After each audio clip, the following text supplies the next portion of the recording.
voyez, le titre de notre leçon, c'est les propositions subordonnées. Reconnaître et identifier les types des propositions subordonnées, c'est notre objectif. Généralement, dans un texte descriptif, quel est le moyen de caractérisation étudié? C'est l'adjectif qualificatif.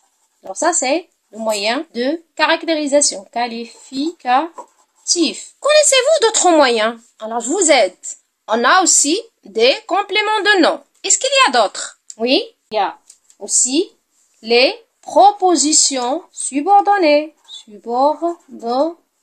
غتحاولوا دابا تبعوا معايا ومن بعد غديروا des lectures individuelles. Je complétais cet ensemble très élégant par la djellaba blanche qui dormait au fond du coffre de ma mère. J'étais convaincue qu'aucune d'elles ne célébra l'Ashura. Mes parents attendaient mon retour pour déjeuner. Revenons aux exemples et répondez à ces questions. Combien y a-t-il de parties dans chaque phrase et pourquoi bien sûr? Oui, il y a 2 parties. Pourquoi ces 2 parties? Oui, parce que ce sont des phrases complexes. Ça veut dire qu'il y a 2 propositions dans chaque phrase. Connaissez-vous le nom de chaque proposition? بلاش غتقولوا ليا سميت هاد les propositions. Oui, c'est bien. Alors la première, puis la deuxième. Comment on appelle la première phrase? Principale. Et la deuxième, c'est subordonnée. La phrase subordonnée. Alors ici, j'ai pas la phrase. Alors je fais ici je remplace. Ici, c'est la phrase subordonnée. Voyons maintenant ces mots. Qui, que, pour. Alors, quelle est la fonction des mots écrits en couleur? Oui, alors ce sont des mots de quoi? De liaison. Parce qu'ils relient 2 phrases.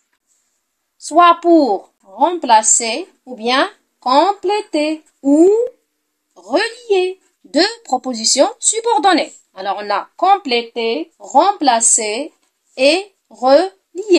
Qui?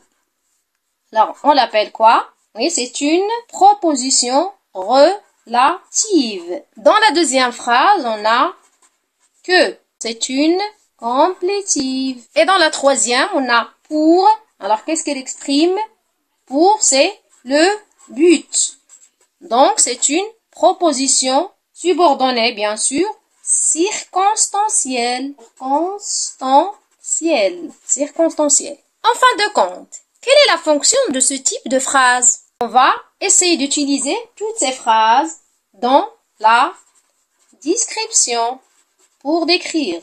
Ce sont aussi des moyens de caractérisation. Maintenant, proposez des exemples en indiquant le type de la subordonnée. Très bien. On récapitule.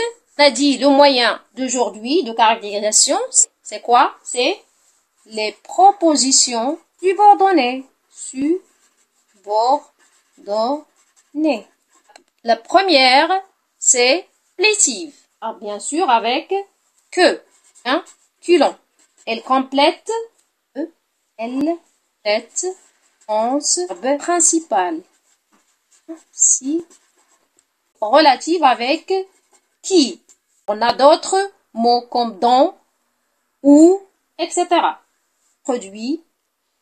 Antécédent. Cédant. Elle remplace. Place. Antécédent.